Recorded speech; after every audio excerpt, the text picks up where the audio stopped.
Hi folks, Russ Scala here. I want to talk to you about a topic that's pretty close to my heart. When I read the New York Times Magazine today about suicides being up 25%, 45,000 people in 2016, ages 10 and above, committed suicide by their own hands. And I have a long history of this, being a paramedic attached to the SWAT team. I also had two of my good buddies when I was attached to the SWAT team commit suicide. And I remember thinking back then, like, how did I miss this? Because I was supposed to be really good at what I did, and these guys all talked to me like 2 or 3 days before they pulled the trigger. But back in the day, my evolution started by responding to emergency calls of suicide victims. And one of the things that I learned early on when I was a kid trying to be a lifesaver was all the suicide notes had one thing in common.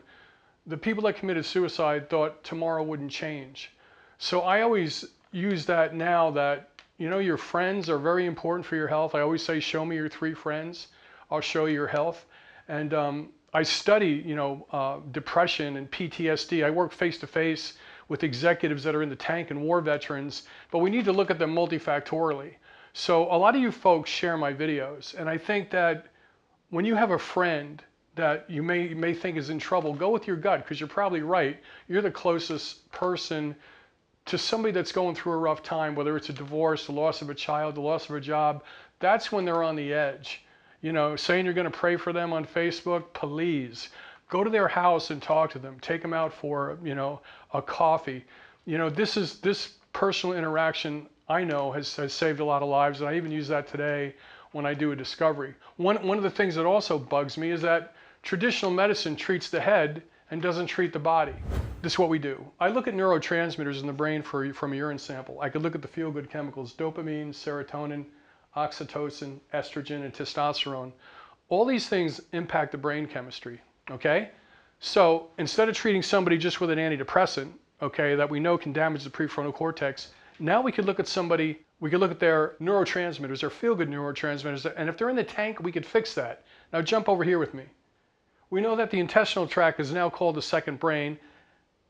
Neurotransmitters, our feel-good chemicals, are produced in our intestinal tract. So now we know the microbiome and the brain, the gut-brain connection, is very important on how somebody feels.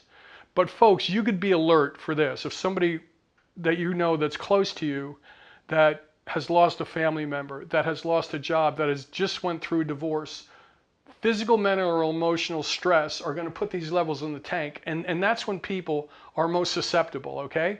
People just don't come out of the blue and shoot themselves. People just don't, commit suicide, with one thought. This is a progression over time, and I think the progression starts with alienation, the wrong medication, I think low neurotransmitter levels, not having the right people in your life. So I think depression and bipolar and sadness is just a label. I think it's multifactorial. And I think that if you know somebody and you know they're going through a rough time, the best thing that you could do for them is to spend time with them, okay? Spend time with them, look into their eyes, keep them talking. And then we could avoid some of these horrendous things that happens to people. Remember this, neurotransmitters, the gut-brain connection, how stress impacts the brain chemistry and can lower somebody's feel-good chemicals. Whether you're a rock star, a movie star, or somebody down the street that's a fireman, we're all impacted, by stress, and it could damage our neurotransmitters. So thanks for always sharing my stuff. I hope this resonated with you. Get it out there and let's see if we can start a fire and educate some more folks. Thank you.